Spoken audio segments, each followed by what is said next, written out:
Assalamu alaikum and good evening. You are watching HumSub.TV and I am Munib Hamid with the news. Supreme Court takes suo motu notice of a 4-year-old's rape and murder in Multan. Supreme Court on Friday took suo motu notice of the rape and murder of a 4-year-old girl found dead in a sugarcane field in Multan on January 14. Chief Justice of Pakistan Mia Saqib Nisar asked the Khyber Pakhtunkhwa Inspector General of Police to submit a report on the case within 24 hours. The court issued its order soon after the Punjab Forensic Science Agency concluded that the girl was raped before being murdered. The toddler was playing outside her house in Multan when she was picked up by an unidentified assailant on January 13, District Nazim Himayatullah Mayor had told earlier.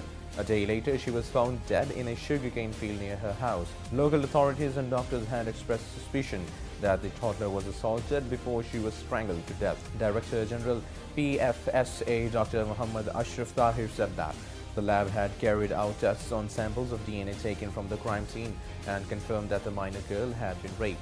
Senate panel refers issue of public hanging of child rapists to Council of Islamic Ideology. After having failed to reach a consensus, the Senate Standing Committee on Law and Justice referred on Thursday a proposed amendment to the Pakistan Penal Code to provide for public hanging of criminals abducting children for murder to the Council of Islamic Ideology for its view. The committee, headed by Senator Javed Abbasi of the ruling PMLN, also decided to hear representatives of provincial jail administrations at the next meeting before reaching a decision.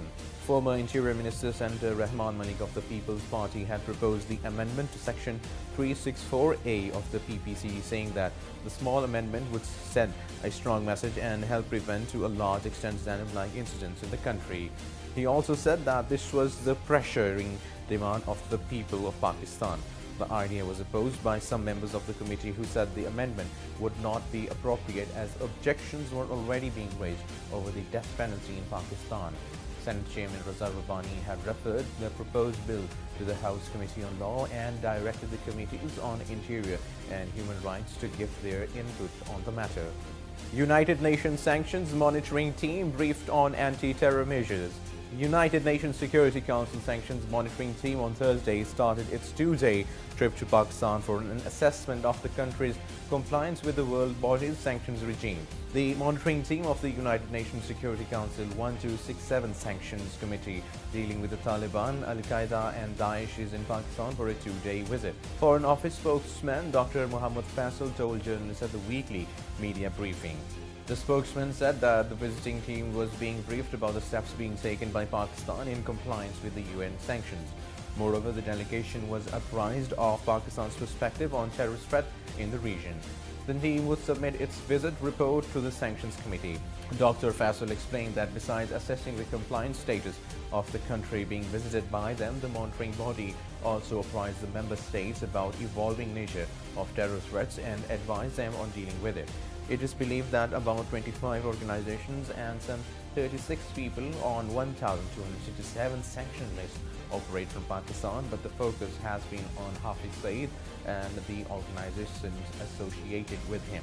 Ahsan Iqbal stresses political stability for sake of CPEC projects, announcing that China and Pakistan have agreement on the technical issues of $8.2 billion main railway line and cleared a few other road projects. And Karachi Circular Railway Minister for Interior and Planning Ahsan Iqbal on Thursday called for political stability and continuity of police to enable the country to take off.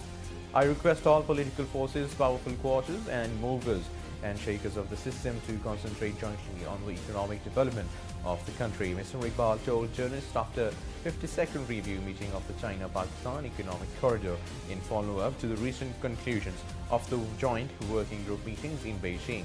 He said the current year was very important also in view of upcoming general elections to give a united message to the international investors, particularly those from China, that Pakistan was a stable destination.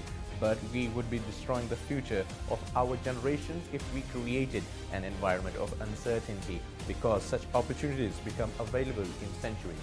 National Assembly seeks briefing about government stance on United States drone attacks, terming the recent U.S. drone attack in tribal areas a new threat to the sovereignty of the country. The National Assembly on Thursday directed the Defense Ministry to brief the House on the government's stance on the matter. On the last day of the session, the House was dominated by security issues, U.S. drone strikes, restoration of the visa on arrival policy, and international mapping, which shows Kashmir and Gilgit-Baltistan as part of India. The members from the opposition as well as the Treasury benches strongly condemned the drone strike. Prevailing state of relations between the U.S. and Pakistan, the drone strike was a new threat to the sovereignty of the motherland. He feared that more U.S. drone strikes could be witnessed in tribal areas and said the condemnation by the Foreign Office was not enough. Trump proposes amnesty for dreamers, ending of green card lottery. U.S. President Donald Trump's administration on Thursday unveiled a sweeping new immigration plan to Congress that offers 1.8 million young unauthorized immigrants known as dreamers a path to citizenship over 10 to 12 years.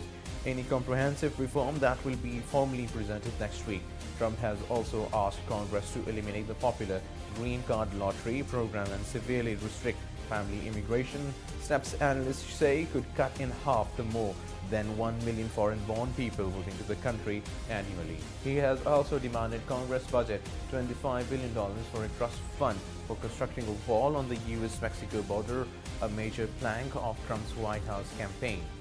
An unlikely alliance confronts Iran. Shortly after protesters took to the streets on December 28, Israeli Prime Minister Benjamin Netanyahu posted a video on his Facebook page wishing the Iranian people success in their noble quest for freedom.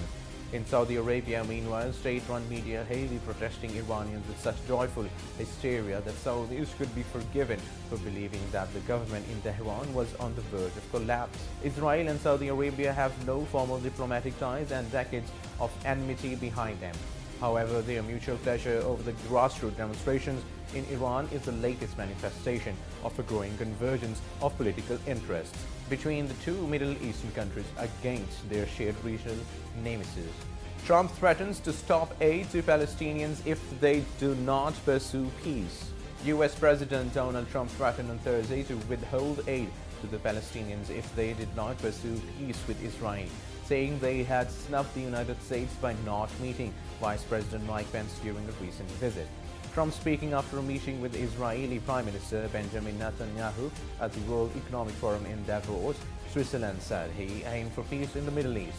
Palestinians shunned Pence's visit to the region this month after Trump recognized Jerusalem as Israel's capital and vowed to begin moving the U.S. embassy to the city, whose status is at the heart of the Israeli-Palestinian conflict.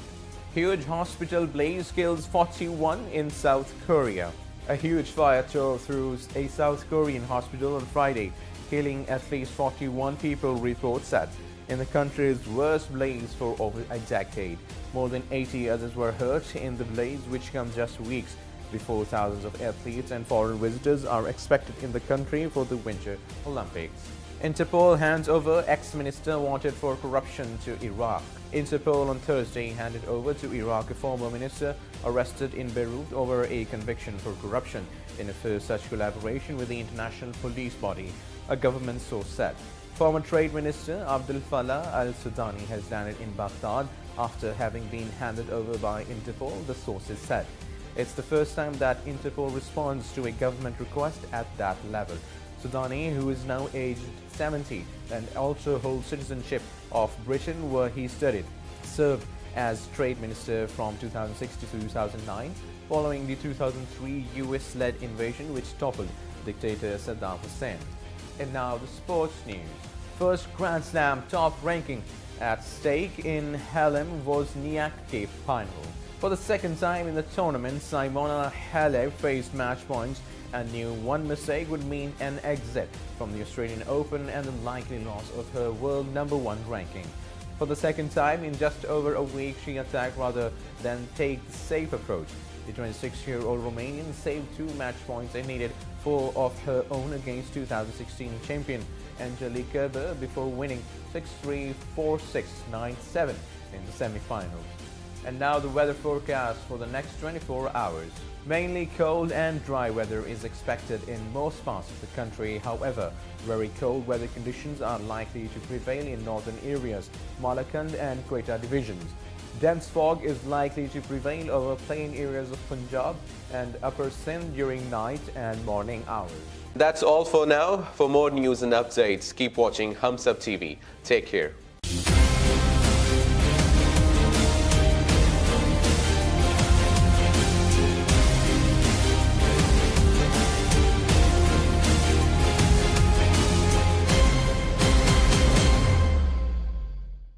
Please subscribe to HumSub.TV and hit the notification icon on the screen to get the latest updates of our channel. Thank you for watching HumSub.TV.